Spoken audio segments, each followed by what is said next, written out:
Hola, bueno, estoy haciendo este nuevo video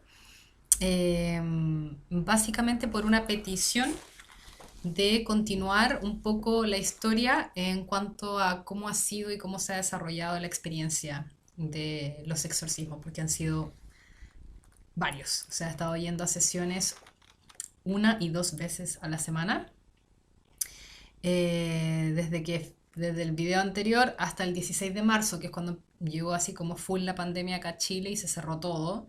Entonces, no he tenido sesiones desde ese momento, pero he podido experimentar y aprender muchísimas cosas en el transcurso del tiempo en el que he llevado los exorcismos.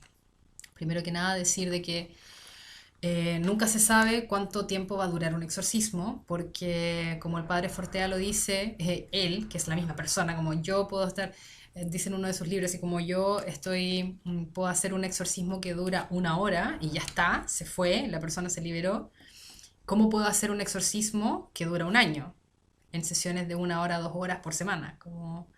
Entonces no va a depender ni del sacerdote, ni va a depender de la persona. Bueno, por supuesto depende de Dios y lo que haya que aprender ahí, pero también depende de ciertos factores que yo no tenía idea y que se los voy a comentar al final. De todo esto en realidad yo no tengo idea, como he ido aprendiendo a través de mi propia experiencia y obviamente por curiosa y porque me interesa saber lo que me está ocurriendo, me he metido más en el tema y he estado estudiando un poco y leyendo los libros de las personas muy experimentadas, exorcistas muy experimentados que ya han escrito muchísimo sobre esto, como el padre Amorth o como el padre Fortea, que tienen mucha información y que, bueno, si a alguien le interesa el tema, les recomiendo absolutamente ir a esas fuentes, que son así como de primera fuente, digamos. De hecho, el padre Amorth es como fue el exorcista más prominente del Vaticano. O sea, a él le pasaban todos los casos que eran como imposibles de resolver, como los más difíciles, como todo lo más difícil se iba con él. Entonces, ahí hay mucha información. Pero dentro de lo que me ha tocado experimentar han habido cosas que han sido muy potentes.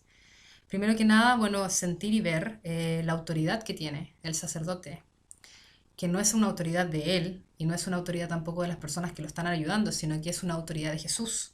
Es en el nombre de Jesús en el que se hacen todas estas cosas y es impresionante. O sea, es impresionante sentir dentro tuyo cómo este o estos demonios se subyugan absolutamente y sufren cuando se les impone la autoridad de Jesucristo para que respondan, para que se muevan, para que salgan, para que hagan, para que digan. Eh, y es muy loco y a la vez un poco brutal sentirlo dentro, como del cuerpo, como esa lucha. Es bien extraño, la verdad.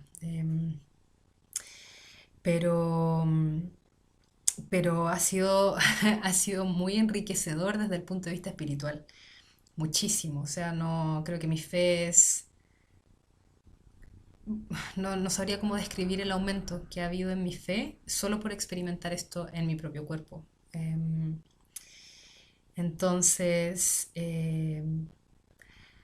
cosas que no sabía. Por ejemplo, en el minuto en que la persona que está llevando a cabo el exorcismo con mucha autoridad obliga al demonio a decir su nombre, eh,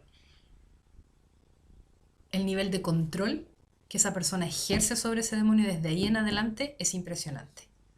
O sea, yo notaba la diferencia total de cómo fueron los exorcismos antes de que el mono dijera su nombre a cuando lo dijo. Impresionante, o sea, en el momento en que dice su nombre está frito, ¿ya? Está identificado, no se puede esconder más, porque se esconde muy bien. En un minuto, de hecho, casi se pensaba que se había ido, porque se hacen tan pequeñitos como la cabeza de un alfiler y se mete en un órgano y ya, desaparece. Y tomó un rato como ir sacándolo y hasta que se manifestó full y estaba ahí enterito, como si nada. Y casi habíamos pensado que ya no estaba. Entonces, son muy hábiles, ¿ya? Son ángeles caídos, espíritus de ciencia caída, inteligentísimos. Y se saben toda tu vida, además, porque tienen todo el conocimiento de los ángeles. Así que, ojo, eso son hábiles, son muy hábiles y saben cuáles son tus puntos débiles. Y lo estoy diciendo porque no tan solo tenemos una lucha, la lucha espiritual no es tan solo de una persona poseída con el demonio que la posee, sino que la lucha espiritual es de todos, con todos estos espíritus que están en el aire y que tienen roles y que tienen jerarquías y que tienen cosas específicas que necesitan hacer. Y esto es otra cosa que yo no tenía idea. Entonces, cuando el demonio que está en mí, que dice que no es uno solo, sino que son 9, em, que eso también está un poco no en tela de juicio, pero sí me decían ahí mismo de que no pueden mentir, pero con las cifras y todo lo que tenga que ver con las temporalidades sí se pueden mover y decir cosas que no son. Principalmente para asustarte, para que pierdas tu fe, bueno, para generar angustia, básicamente. Entonces, capaz son 9, capaz es uno, capaz son 2, capaz son más de 9, no tengo idea. Pero eso fue lo que dijo. Entonces, en el minuto en que eso ocurrió y él dio su nombre, preguntó cuántos eran. Y también aquí viene algo que me dejó loquísima, que fue la constatación, obviamente, de estas jerarquías, porque en algún minuto en otro video dije si hay jerarquías demoníacas como las hay angelicales. Claro, ese era un concepto, una idea que yo, más allá de la cabeza, lo sentí, como que habían órdenes en eso. Pero ahora, ¿qué hacía cada cosa? No, eso ya era demasiado, como que no.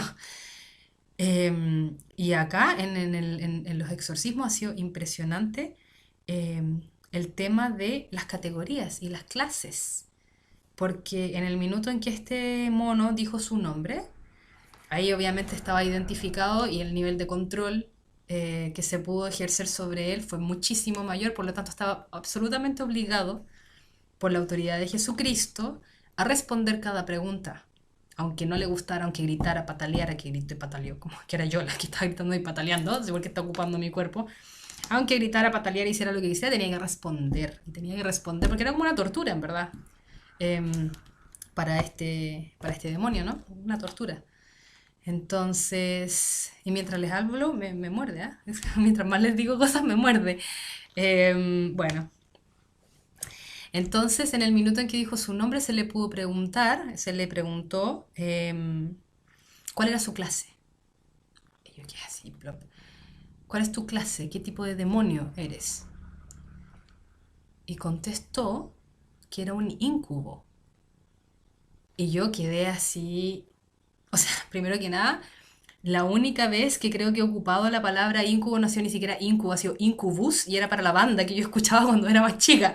Entonces, no, como que no, en mi cabeza no había ninguna, o sea, necesitaba una explicación, así como, ¿qué es un incubo? Por favor, que alguien me explique qué es esto, así como, ¿de qué se trata? No entiendo nada, no estoy entendiendo nada. Y bueno, y después obviamente se me reveló, se me explicó qué es un incubo. Un incubo es un espíritu maligno, por supuesto, es un demonio, pero es un demonio que tiene una labor específica, como todos los demonios, y eso era lo que yo no sabía. Yo pensé que eran demonios que te venían a molestar, que te venían a tratar de, como, obviamente, alejar de Dios, alejar del camino que te lleva a la salvación, ya, ¿verdad? Pero no, es que cada legión, cada demonio de categoría específica tiene una sola cosa por hacer, y va a luchar por esa cosa toda su eternidad de demonio, ¿ya? Entonces el incubo lo que hace, su labor, su única pega, es entrar en una mujer, porque los incubos son de las mujeres y los sucubos son de los hombres, y habitar su aparato reproductivo. Y lo que tienen que hacer y cuál es su labor específica es desde el aparato reproductivo em, generar, en el caso de nosotras mujeres, generar en las mujeres sueños eróticos que terminen en un orgasmo. Y ahí uno dirá, bueno, qué placentero, pero ¿para qué? Ahí es cuando deja de ser agradable. ¿Para qué? Para, como está en en el aparato reproductivo, eh, que puede controlar no ciertas funciones del cuerpo, sino que la salida de la energía vital.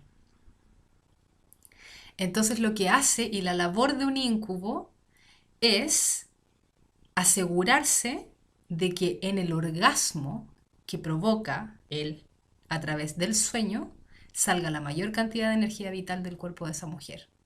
¿Y qué es la energía vital? La energía que te permite estar vivo durante el periodo de tiempo que a ti te corresponde. Entonces básicamente lo que hace es matarte más rápido, sacarte de la voluntad de Dios, no hacer que tú puedas cumplir tu misión en la tierra. ¿Por qué? Porque te vas antes de lo que te tenías que ir. Entonces, me dijeron eso que así como, necesito como 3 días para procesar, por favor, porque no. Después ya se tornó como, no chistoso, pero como siempre pensaba en la muerte como algo que me puede pasar en el próximo segundo, perdió tanta fuerza, el impacto que me dio esto cuando lo supe. Fue como, oye, espérate, o sea, de esos sueños he tenido no sé cuánto en el último mes, no sé cuánto, imagínate toda la vida, o sea, ¿cuánto me queda? O sea, ya se me fue la mitad de la existencia, como, bueno, ahí veremos qué pasa con eso. Lo que sí es muy bueno es que cuando te haces consciente de lo que te está ocurriendo, yo afortunadamente y gracias a Dios he podido detener los sueños, porque estoy muy consciente de dónde me llevan, entonces ya no ocurren. Y eso es un super plus, o sea, por lo menos ya no estoy perdiendo mi energía vital. Eso por un lado. Em, por el otro, eh, el tema de seguir con las preguntas, ¿no? Porque ya se le preguntó esto del nombre, una vez que ya se dijo el nombre, estaba muy obligado a decir y a dar todas las respuestas eh, correspondientes a lo que se le estaba preguntando. Y una de ellas fue, bueno, hora y fecha, no, sí, fecha y hora de salida. Y le decía, todos tienen fecha y hora de salida. ¿Cuál es tu fecha y hora de salida? Así como, no lo quiso decir y terminó diciendo cuando yo me muera. Entonces, que eso lo linkeo con otra parte de un video del video anterior, porque en algún minuto de toda esta experiencia, lo que más me acongojaba y me angustiaba profundamente era la sensación de que si yo me moría en este momento, me iba a ir directo al infierno. Que yo no me podía morir en estas condiciones, como porque si no iba a terminar en un muy mal lugar. Y resulta de que ahora con más conocimiento y con más información y más experiencia, les puedo decir de que en realidad eso no es real.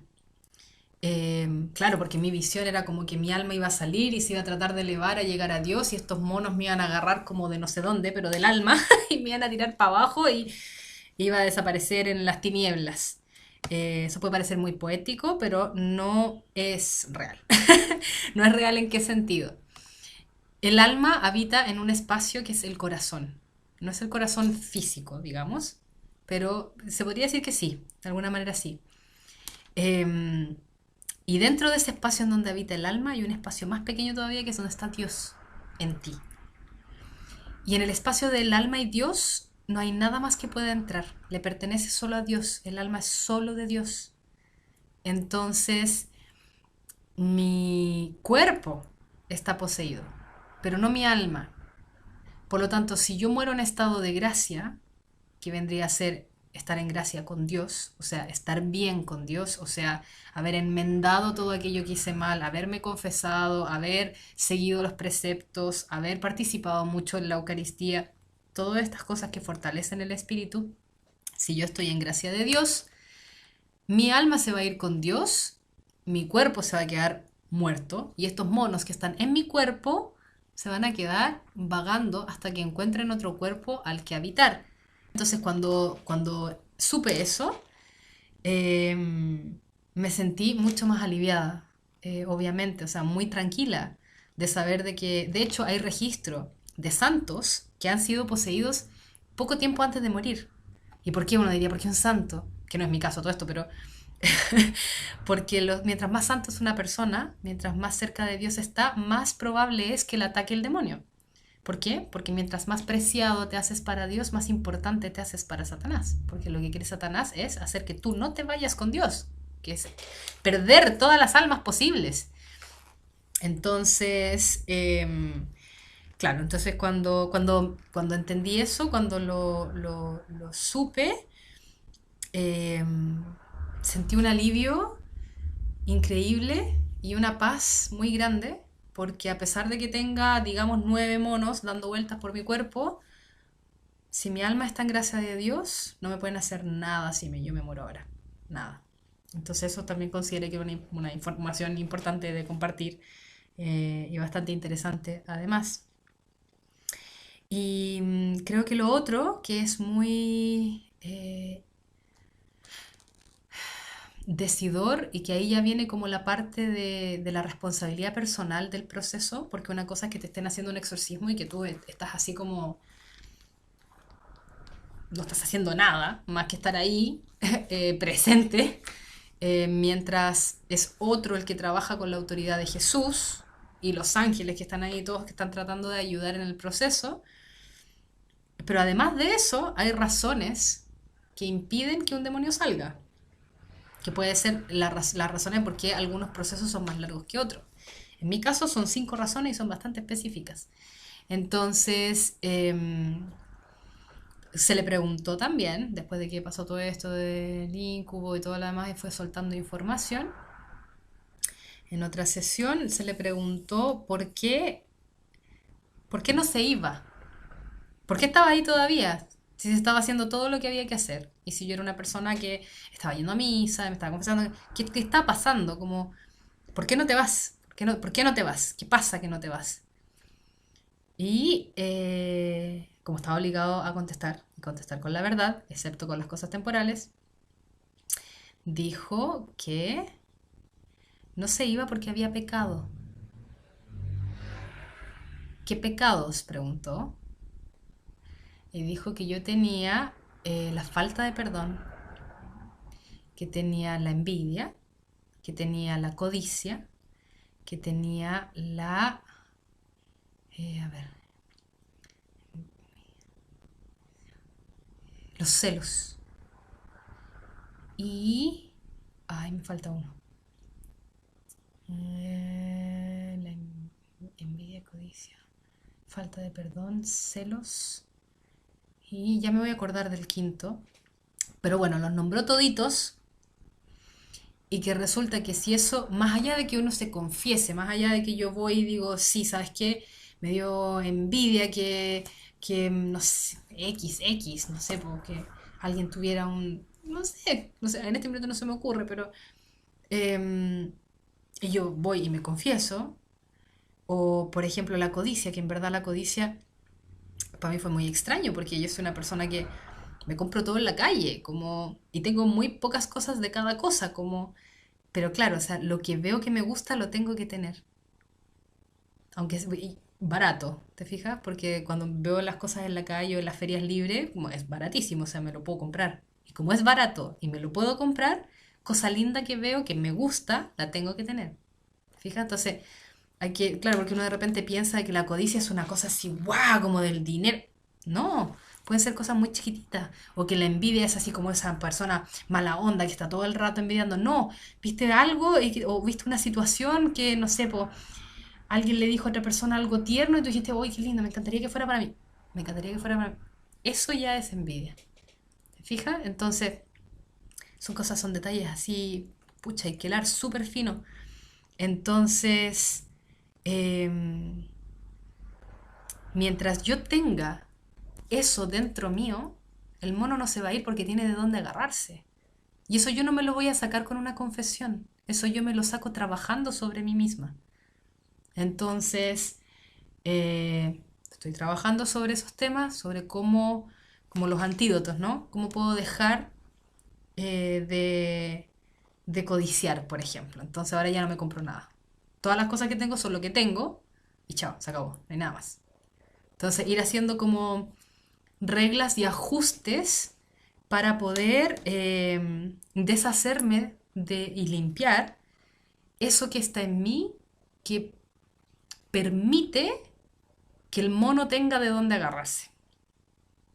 Entonces, mientras yo no trabaje eso, por mucho exorcismo que yo tenga, que me estén haciendo, todavía el mono va a tener un lugar de donde agarrarse, aunque sea una pequeña cosita, una uña demoníaca que, que esté así agarrándose en el pedacito de falta de perdón que tengo.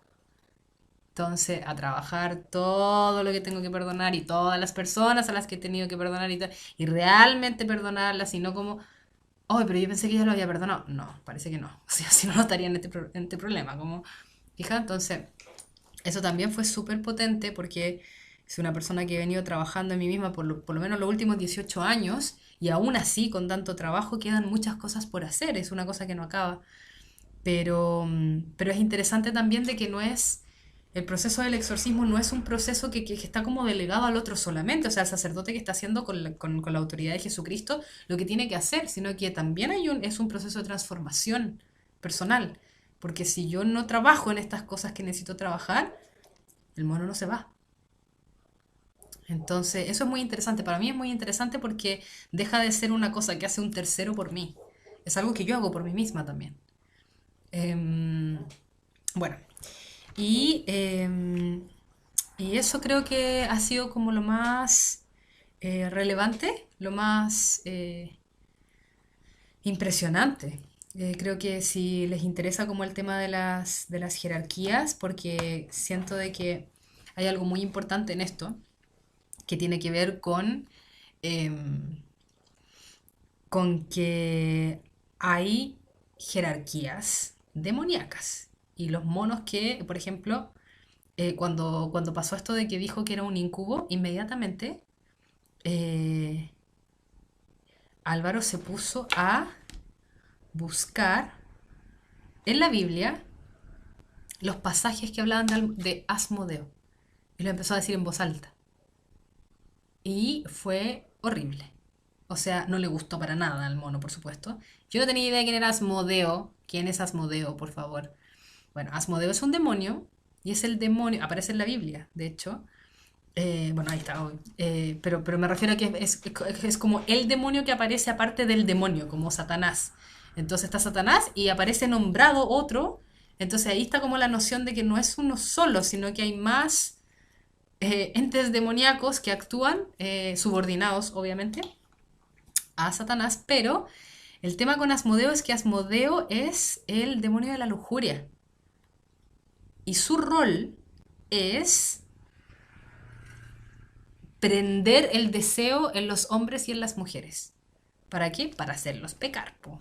Para alejarlos de Dios, para que se acuesten unos con otros antes del matrimonio, para que el que está casado engañe a la esposa o al esposo, se meta con otra persona. O sea, eso es lo que hace y lo hace todo el día y toda la noche por toda la eternidad. Entonces están súper enfocados en lo que tienen que hacer, es una pega y no descansan, bueno, no descansan. Entonces creo que lo importante del asunto es notar de que más allá de la lucha espiritual que existe entre un poseído como yo y los demonios que tiene dentro, estamos todos metidos en una guerra espiritual entre nosotros y los demonios que están en los aires. Aparece también en la Biblia, dice, nuestra lucha no es con hombres entre hombres y mujeres. La lucha es entre los principados y potestades que están en los aires. O sea, todos los ángeles caídos que andan por ahí como moscas dando vueltas y que lo único que hacen es molestar y molestar y molestar. ¿Y cómo molestan? A través de la mente. Porque no tienen otra manera de entrar en ti. O sea, no es que entren físicamente, sino que de influenciar. Es todo a través de la mente. Por lo tanto, muchos pensamientos que uno puede llegar a tener, uno puede pensar de que son propios y resulta que no lo son. Resulta que es un pensamiento que está implantado por un demonio que necesita que tú hagas algo específico para poder llevarte por un camino específico. Y no descansan, y no descansan. Y aunque ustedes lo crean o no, estamos todos en una batalla espiritual las 24 horas del día, todos los días de nuestra vida. Lo que pasa es que hay algunos que lo saben y otros que no. Entonces, si lo sabemos, tenemos una herramienta caída literalmente del cielo, que son los ejercicios espirituales de San Ignacio de Loyola. Porque él vio esto y fue una revelación, de hecho. Y están muy bien estructurados y están muy bien hechos y le ayudan al ser humano a aprender a discernir y distinguir entre el buen espíritu y el mal espíritu. Y con eso ya la vida se hace mucho más fácil porque puedes distinguir si hay algo que eso es tuyo, no es tuyo, es del buen espíritu, es del mal espíritu, para dónde tengo que ir y ya se convierte en una herramienta utilísima para la vida y para no caer en las garras de, literalmente en las garras de estos espíritus malignos que lo único que hacen día y noche es tratar de hacer que nosotros no lleguemos a Dios, que se pierdan todas las almas posibles. Todas, todas, ojalá todas. Eso es lo único por lo que trabajan. Y no paran, y no paran, y no tienen descanso. No tienen descanso. Por lo tanto, nosotros tampoco deberíamos descansar, espiritualmente hablando. No deberíamos nunca descansar y pensar de que ya estábamos, soy una buena persona. No. Más, más, más, que seguir, que seguir, que seguir. Porque uno no se da ni cuenta cómo se te mete la... Y se te mete... No, y güey, si hacemos esto... Y de repente ya no te diste ni cuenta y llevaste como 20 metros caminando por un camino que no era el que tú querías tomar. Entonces, eso es una sugerencia para el que le interese chequear los ejercicios espirituales de San Ignacio de Loyola. Y eso, creo que por ahora eso, por lo menos hasta que termine la pandemia no voy a tener mayores revelaciones. Otra cosa interesante que pasó eh, fue que, bueno, en un minuto que estoy en la camilla, y está pasando como la sesión, en un minuto que fue justamente antes de saber que era un incubo, yo sentí que me dolía porque cuando les digo que me muerde, de verdad lo siento. Entonces, yo sentía que estaba como en el hígado, mucho rato como que estuvo aquí arriba y resulta que en un minuto se fue como a la ingle. Y decía, oye, la ingle, me duele la ingle. Y ya, y me empezó todo esto y y me dolía. Entonces como que hice un gesto con la mano apuntando donde estaba para que fuera más acotado lo que se estaba haciendo específicamente en ese lugar porque me molestaba. Y bueno, apunté y yo juré de guata de que lo que se estaba utilizando para poner en ese lugar era un crucifijo, ¿ya? No era un crucifijo. Después les voy a decir lo que era. Eh, la cosa es que estoy ahí y bueno, y están pasando, me están poniendo algunas cosas en las manos porque se me están como empezando a doblar y bueno, detalles no, mayores detalles no voy a dar, pero la cosa es que de repente siento que me ponen algo ahí encima del lugar donde yo estaba apuntando y me empiezo a quemar. Me empiezo a quemar, así, a quemar. Era como una bolita, una canica, una bolita, eh, como de este porte así, que me quemaba como si me estuvieran apagando un cigarro. Y era horrible porque yo me trataba de, obviamente, de mover para que me dejara de quemar, pero seguían ahí, obviamente, porque, claro. Y yo decía, pero ¿por qué me estoy quemando? ¿Por qué me estoy quemando? Me quema, me quema. Y yo gritaba, por supuesto, me estoy quemando, me estoy quemando, me estoy quemando, me estoy quemando. Ya, pasó esa parte de la etapa, termina todo esto y siempre hay como un recuento de, oye, ¿qué pasó cuando te pasó esto? ¿Qué sentiste cuando pasó esto otro? Y, y yo digo, uy, pero es que me quemé, era horrible, horrible, me estaba quemando viva, sí me estaba quemando cuando me pusieron el crucifijo. No era un crucifijo. Y yo, ¿qué era? ¿Qué me pusieron? ¿Qué era? Y me muestran así una figurita de la Virgen María. Ay, el mono la odió. O sea, puedo dar fe y testimonio en mi propio cuerpo del poder que tiene la Virgen María cuando se trata del demonio, en particular en Satanás y de todos los que vienen debajo, todas las legiones, porque ese mono sí que estaba sufriendo, ¿ah? O sea, si me llegó a quemar a mí, es que se estaba quemando él. Y se estaba quemando solo por estar en contacto con una figura bendecida. Y me parece que era de la Virgen de la Candelaria también, así que tenía más como poder espiritual todavía. Em, y fue así horroroso. O sea, fue genial de que se estuviera quemando el mono, pero me estaba quemando a mí también, entonces estaba como un poco dividida mi propia opinión sobre lo que estaba ocurriendo. Pero eso.